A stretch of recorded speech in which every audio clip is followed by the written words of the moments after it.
आया जा रहा होता है और जिसके कारण ये दुल्हन देर से पहुंचती है कहाँ, स्टेज। तो कहीं ना कहीं दुल्हन की शोभा बढ़ाने के लिए जिन चीजों का हम प्रयोग करते हैं उनको हम अलंकार कहते हैं या उनको हम आभूषण कहते हैं। क्या कहते हैं? आभूषण कहते हैं, है ना? क्या कहते हैं? आभूषण। तो ध्यान दो कि हमारे पास दो तरह की चीजें हैं, एक है कविता और एक है वनिता। ठीक है बेटा, वनिता मतलब स्त्री, ठीक है ना, और कविता मतलब कोई काव्य आप जो पढ़ते हैं, है ना। तो ये दोनों में अगर हमें इन दोनों की क्या बढ़ानी हो, शोभा बढ़ानी हो, तो कविता की शोभा बढ़ाने वाले जो भी तत्व होंगे, जो भी शब्द होंगे, वो अलंकार कहलाएंगे और वनिता की शोभा बढ़ाने वाले को क्या कहेंगे, आभूषण कहेंगे।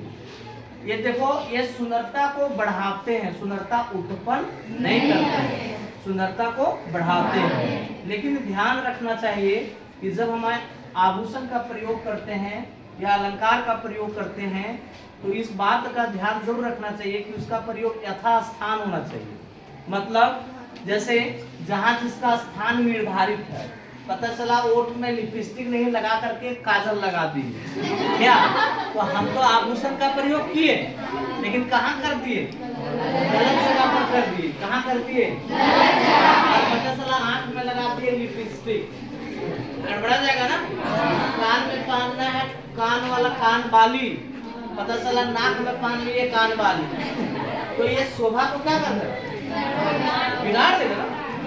तो अलंकार का प्रयोग या आभूषण का प्रयोग हमें यथा स्थान ही करना चाहिए, ये यथा स्थान में करना चाहिए। क्लियर है? तो कहा जाता है कि अलम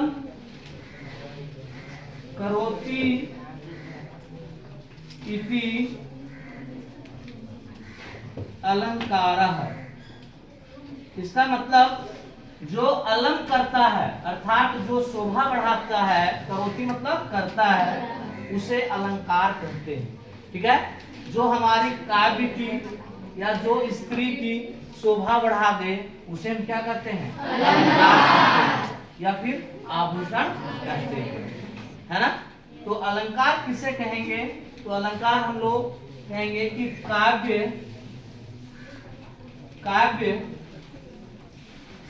इसको कविता लिखते हैं, ठीक है, कविता रूपी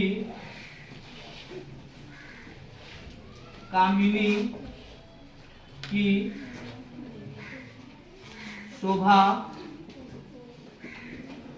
बढ़ाने वाले तत्व या शब्द को क्या कहते हैं, अलंकार कहते हैं, अलंकार कहते हैं। मतलब कि जो कविता रूपी कामिनी, कामिनी का अर्थ होता है स्त्री, है ना। तो कविता भी एक स्त्री की तरह है अपने आप में।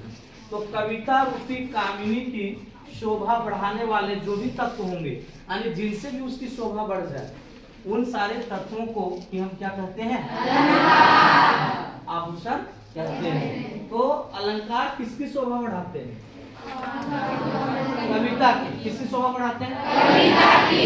अगर वनिता की शोभा बढ़ानी हो तो आभूषण। क्या आप लोग अलंकार का प्रयोग करते हैं? नहीं करते हैं? लड़का लोग करता है कि लड़की लोग? लड़का लड़की दोनों? अच्छा, लड़का लोग भी देखते हैं कि पूरा दाढ़ी उड़ी तरफ सेव करवाता है, नहीं लगवा लेता है, काजल उजल सुरमा वगैरह लगा लेता है। कहीं ना कहीं वो भी क्या बढ़ा रहा है, अपनी शोभा को क्या कर रहा है, बढ़ा रहा है।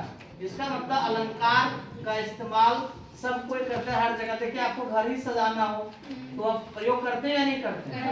तो शोभा को बढ़ाने के लिए हम किसी ना किसी क्षेत्र में हमेशा अलंकार का प्रयोग करते हैं। और जब हम किसी को जब सजा देते हैं ना तो उसी को कहते हैं कि ये अलंकृत है। क्या है ये? अलंकृत। अर्थात ये सुशोभित है।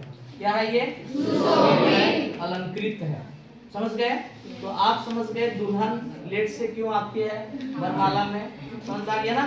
तो यही बात है बेटा, वो रहती है किसके चक्कर में? और वो हो रही होती है क्या?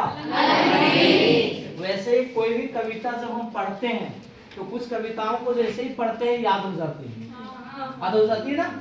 और कुछ कविताओं को जब हम पढ़ते हैं तो याद करना कठिन हो जाता है। क्या? जैसे एक ये आपका है सूर्यकांत त्रिपाठी निराला जी की एक कविता है, यट नहीं रही है, पढ़ना है आपके सिलेबस में। तो वो कहता अट नहीं रही है आभा फागुन की तन सट नहीं रही है ना।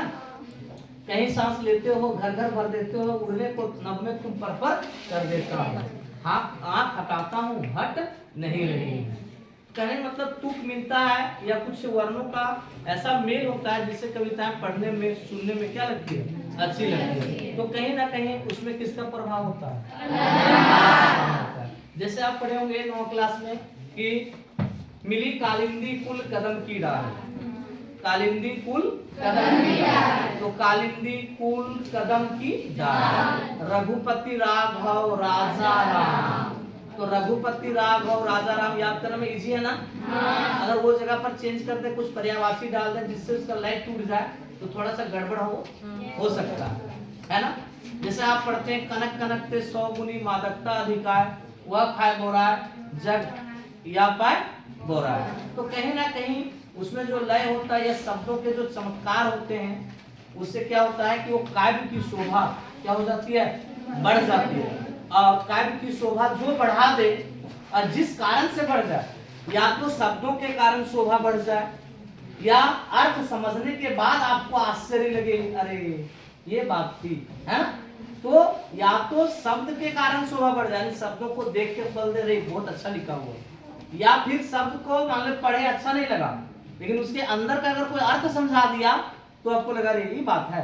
जैसे है सजना है मुझे सजना के लिए, सजना है मुझे सजना के लिए। तो अब देखते होंगे इसमें 2 शब्द हैं, सजना सजना 2 बार आया, लेकिन क्या लगता है दोनों बार एक ही बात है क्या? नहीं। सजना है मतलब सजना संवरना है, यानी क्या होना है? मुझे अलंकृत होना है। किसके लिए?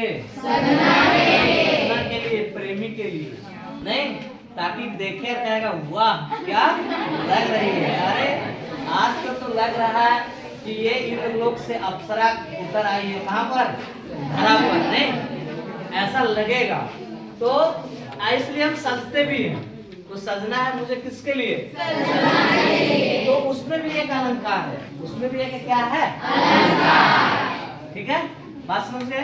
तो अलंकार को समझ गए होंगे कि अलंकार एक ऐसे तत्व है, एक ऐसे चीज है जो या तो शब्द से या तो अर्थ से किसकी शोभा बढ़ा देते हैं? कविता की शोभा बढ़ा देते हैं, काव्य की शोभा बढ़ा देते हैं। और आभूषण किसकी शोभा बढ़ाते हैं? वनिता। वनिता मतलब स्त्री। इसका मतलब कहा गया है कि कविता और वनिता बिना अलंकार के, बिना आभूषण के शोभा नहीं देते हैं। ठीक है, ये दोनों के लिए अलंकार बहुत जरूरी है।